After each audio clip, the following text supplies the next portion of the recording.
Учурда Аккуу деген ат менен ордо кургандар көбөйүп кетти.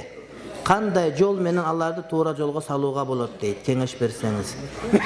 Буларды учуруп жибериш керек şu. Аккууларды үркүтсөңөр учуп кетет. Бул ошол теңирчилердин жаңа бир модасы.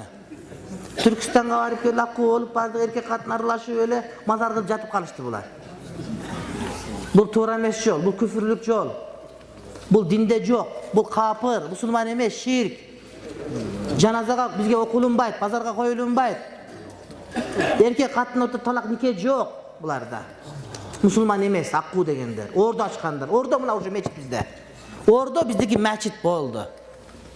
Кара койду союп кел, сөйөктөрүн бүтүн алып келип, мазарга апарып түндө göm. Ана мына мазарга барабыз, ана мазар кыдырабыз, ордочуларым бар тур. Намаз окуп аткан болсо деле, сакалын коюп алган болсо деле, ажыга 15 жолу барып келген болсо деле, аялы жолуктар бетине перенжи кийип алган болсо деле, ордо ачып аткан болсо капыр.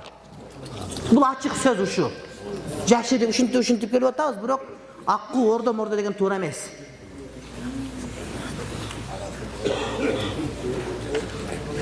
Şirk, adam şirke жетелейт. Ооругандарга дем салат, алар сыйкырлап коет, алар жакшы болмош болуп калат, ээрчип жүрө беришет.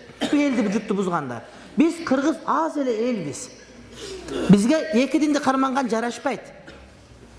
Өлүп калабыз. Орус болсо экен түгөнбөгөн. Же Кытай болсо экен кырылбаган.